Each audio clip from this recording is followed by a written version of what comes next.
ಊರಲ್ಲೊಂದು ಹೊಳೆಯ ಮೇಲೊಂದು ಜನರೇ ನಿರ್ಮಿಸಿರುವ ಮರದ ಕಾಲು ಸಂಕ. ಈ ಕಾಲು ಸಂಕ ಮಳೆಯಲ್ಲಿ ನೆನೆದು ಬೀಳುವ ಸ್ಥಿತಿಯಲ್ಲಿದೆ. ಆದರೂ ಇದೇ ಮರದ ಕಾಲು ಸಂಕದ ಮೇಲೆ ಸರ್ಕಸ್ ಮಾಡಿಕೊಂಡೇ ಸಾಕ್ತಾರೆ ಇಲ್ಲಿನ ಶಾಲಾ ಕಾಲೇಜಿನ ವಿದ್ಯಾರ್ಥಿಗಳು. ಈ ಕಾಲು ಸಂಕದ ಮೇಲೆ ಜನರ ಓಡಾಟ ನೋಡಿದ್ರೆ ಎಂತವರ ಹೃದಯವೂ ಜಲ್ ಎನಿಸದೇ ಇರದು.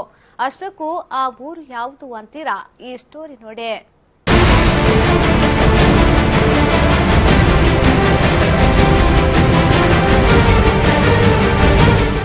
ಇದು ಬೈಂದೂರಿನ ಅಬ್ಬಿಹೊಳೆ ದಾಟಲು ಜನರೇ ನಿರ್ಮಿಸಿಕೊಂಡಿರುವ ಮರದ ಕಾಲು ಸಂಕ. ಪ್ರತಿ ವರ್ಷ ಮಳೆಗಾಲದಲ್ಲಿ ಇಲ್ಲಿನ ಜನರಿಗೆ ನಡುಕ ಆರಂಭವಾಗುತ್ತಾ.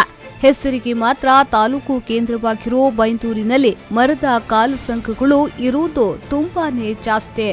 ಪೇಟೆಯಿಂದ ಅನತಿ ದೂರದಲ್ಲಿ ಹೊಳೆ ದಾಟಲು ಮಾಡಿಕೊಂಡ ವ್ಯವಸ್ಥೆ ಬೈಂದೂರು ಕ್ಷೇತ್ರದ ಸ್ಥಿತಿಗತಿ ತೆರೆದಿಡುತ್ತದೆ. ಬೈಂದೂರು ಅಂದ್ರೆ ತಟ್ಟನೆ ನೆನಪಿಗೆ ಬರುವುದು ಕುಗ್ರಾಮ. ಬೈಂದೂರು, ಹೊಸಾಡು, ಅಬ್ಬಿಹೊಳೆ ಕಾಲು ಸಂಕ ಪ್ರತಿದಿನ ಬೈಂದೂರು ಸರ್ಕಾರಿ ಪ್ರಥಮ ದರ್ಜೆ ಕಾಲೇಜು, ಅಂಗನವಾಡಿ, ಖಾಸಗಿ ಶಾಲೆ, ಗೇರು ಬೀಜ ಕಾರ್ಖಾನೆಗೆ ಹೋಗುವವರು ಸೇರಿ ಸಾವಿರಾರು ಜನ ಕಾಲು ಸಂಕದಲ್ಲೇ ಪ್ರಯಾಣಿಸುತ್ತಾರೆ. ಬೈಂದೂರು ಸರ್ಕಾರಿ ಕಾಲೇಜಿಗೆ ಹೋಗುವ ಅರ್ಧದಷ್ಟು ವಿದ್ಯಾರ್ಥಿಗಳಿಗೆ ಕಾಲು ಸಂಕವೇ ಆಧಾರ. ಕೃಷಿಕರಿಗೂ ಕಾಲು ಸಂಕವೇ ದಿಕ್ಕು. ಈ ಪರಿಸರದ ಜನ ನಿತ್ಯದ ಬದುಕು ಕಟ್ಟಿಕೊಳ್ಳೋದೇ ಕಾಲು ಸಂಕದ ಮೇಲೆ. ಹಾಗಿದ್ರೂ ಕಾಲು ಸಂಕ ಮಾತ್ರ ಬದಲಾಗದೆ ಅದೇ ಅಡಕೆ ಮರದ ಅಂಕುಡೊಂಕು ಸಂಕದಲ್ಲೇ ದಿನ ಕಳೆಯಬೇಕಾಗಿದೆ.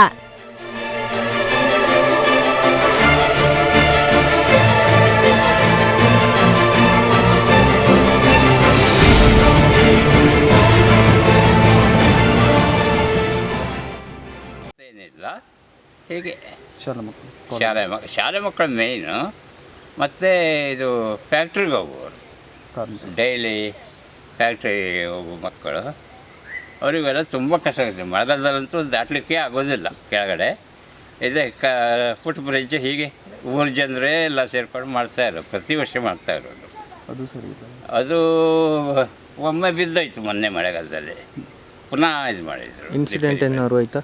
ಅದೇ ಬೇರೆ ಏನಾದರೂ ಘಟನೆ ಏನಾದರೂ ನಡೆದಿದೆ ಮಳೆಗಾಲದಲ್ಲಿ? ಬೇರೆ ಆದರೆ ಕೆಲವು ತಾಯಿ ಮತ್ತು ಮಗು ಸೇರಿ ಕೆಳಬಿದ್ದಿದ್ದು ಉಂಟು, ಒಂದೆರಡು ಕೇಸ್ ಉಂಟು.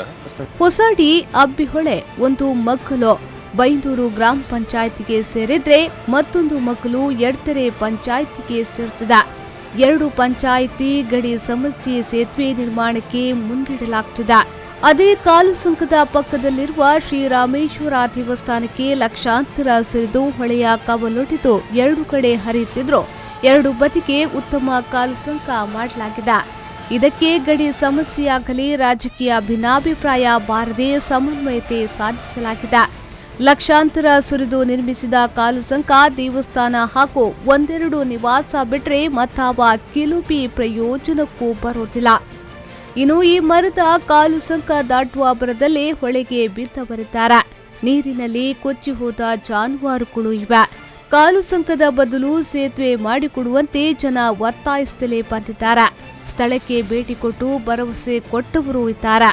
ಆದರೆ ಗಾಂಧೀಜಿ ಗ್ರಾಮೋದ್ಧಾರದ ಮಾತು ಈಡೇರಲೇ ಇಲ್ಲ. ನಾವು ಕೃಷಿಕರು, ನಾವು ಸೊಪ್ಪು, ದರ್ಕು, ಸೌದೆ ಅಂತ ತರಲೇಬೇಕಿದ್ರೆ ಹೊಳೆ ದಾಟಿ ಬರಬೇಕು. ಆನಂತರ ವೈಶಾಖದಲ್ಲಿ ತೊಂದರೆ ಇಲ್ಲ, ಮಳೆಗಾಲದಲ್ಲಿ ಸೇತುವೆ ಇದೇ ಸೇತುವೆಯಲ್ಲಿ ಮೇಲೆ ಬರುವಾಗ ನೀರು ಭಯ ಆಗ್ತಾಯಿದೆ ನಮಗೆ.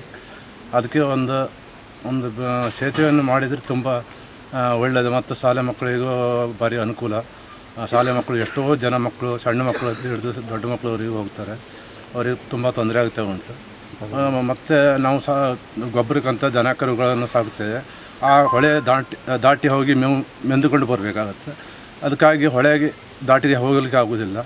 ಆದರೆ ಒಂದು ಬ್ರಿಡ್ಜ್ ಮಾಡಿದರೆ ಅದ್ರ ಮೇಲೆ ಹೋಗಿ ಆಚೆಗೆ ಪಾಸಾಗಿ ಹೋಗ್ಲಿಕ್ಕೆ ತೊಂದರೆ ಆಗೋದಿಲ್ಲ. ದಯವಿಟ್ಟು ಮಾಡಿದರೆ ತುಂಬ ಒಳ್ಳೆಯದು. ಸ್ವತಂತ್ರ ಬಂದು 7 ದಶಕ ಕಳೆದರೂ 4 ಪಂಚವಾರ್ಷಿಕ ಯೋಜನೆಗಳಾದರೂ ಗ್ರಾಮಗಳ ಸ್ಥಿತಿ ಹೇಗಿದೆ ಎನ್ನುವುದಕ್ಕೆ ಹುಸೂರು ಅಬ್ಬಿಹೊಳೆ ಕಾಲು ಸಂಕವೇ ಸಾಕ್ಷಿ. ಅಬ್ಬಿಹೊಳೆ ತೀರದಲ್ಲಿರುವ ದೇವಸ್ಥಾನ ಸ್ಥಾಪನೆಗೆ ಪೌರಾಣಿಕ ಹಿನ್ನೆಲೆ ಇದೆ.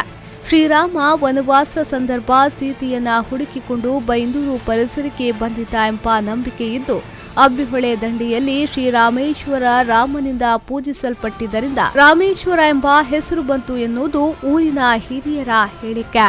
ಹಾಗೆ ಹುಸೂರು ಅಬ್ಬಿ ಪರಿಸರದಲ್ಲಿ ಬೂದಿಚಟ್ಟು ಎಂಬ ಪರಿಸರವಿದ್ದು ರಾಮ ಅಲ್ಲಿ ಯಜ್ಞ ಮಾಡಿ ಆನಂತರ ಅಬ್ಬಿಹೊಳೆ ಮಗ್ಗಲಲ್ಲಿ ಈಶ್ವರನನ್ನ ಪ್ರತಿಷ್ಠಾಪಿಸಿ ಪೂಜಿಸಿದ್ದ ಎನ್ನುವುದು ಪೌರಾಣಿಕ ಹಿನ್ನೆಲೆ. ನಮ್ಮ ಕಾಲೇಜಿಗೆ ಹೆಚ್ಚಿನ ಪ್ರಮಾಣದಲ್ಲಿ ಮಕ್ಕಳು ಈ ಭಟ್ಕಳ ಮತ್ತು ಶಿರೂರು ಕಡೆಯಿಂದ ಬರೋದ್ರಿಂದ ಈ ಮಧ್ಯದಲ್ಲಿರುವಂಥ ಒಂದು ಹೊಳೆಯ ದಾಟಿ ಬರಬೇಕಾಗುತ್ತೆ. ಆ ಹೊಳೆಗೆ ಒಂದು ಬ್ರಿಡ್ಜ್ ಆದರೆ ನಮ್ಮ ಮಕ್ಕಳಿಗೆ ತುಂಬ ಅನುಕೂಲ ಆಗುತ್ತೆ. ಅದನ್ನು ಅನುಕೂಲ ಮಾಡಿಕೊಡ್ಬೇಕನ್ನುವಂಥ ಒಂದು ವಾತಾವರಣ ಸೃಷ್ಟಿ ಮಾಡಬೇಕು ಅಂತ ಈ ಮುಖಾಂತರವಾಗಿ ನಾನು ಕೇಳ್ಕೊತಾ ಇದ್ದೀನಿ. ಮಳೆಗಾಲದಲ್ಲಿ ತುಂಬ ತೊಂದರೆ ಆಗ್ತಾ ಇದೆ ನಮ್ಮ ಮಕ್ಕಳಿಗೆ. ಅದಕ್ಕೊಂದು ಬ್ರಿಡ್ಜ್ ಮಾಡಿದ್ದೇ ಆದರೆ ಯಾವುದೇ ತೊಂದರೆ ಇಲ್ಲದೆ ನಮ್ಮ ಮಕ್ಕಳು ಕಾಲೇಜಿಗೆ ಬರಲಿಕ್ಕೆ ಅವಕಾಶ ಸಿಗುತ್ತೆ. ಅದನ್ನು ಮಾಡಿಕೊಟ್ಟರೆ ತುಂಬ ಒಳ್ಳೆಯದಾಗುತ್ತೆ ಅನ್ನುವಂಥ ಮಾತನ್ನು ಈ ಸಮಯದಲ್ಲಿ. ಒಟ್ಟಿನಲ್ಲಿ ಚುನಾವಣೆ ಪೂರ್ವಕ ಮಾತ್ರ ಈ ಭಾಗಗಳಿಗೆ ಬಂದು ಹೋಗಿ ಆಶ್ವಾಸನೆ ನೀಡುವ ಜನಪ್ರತಿನಿಧಿಗಳು ಗೆದ್ದ ಬಳಿಕ ಇತ್ತ ಕಡೆ ತಲೆ ಹಾಕುವುದಿಲ್ಲ ಎಂಬ ಆರೋಪವಿದ್ದು ಸಂಬಂಧಪಟ್ಟವರು ಇತ್ತ ಗಮನ ಹರಿಸಿ ಸಮಸ್ಯೆ ಬಗೆಹರಿಸುತ್ತಾರೆಯೇ ಎಂದು ಕಾದು ನೋಡಬೇಕಾಗಿದೆ.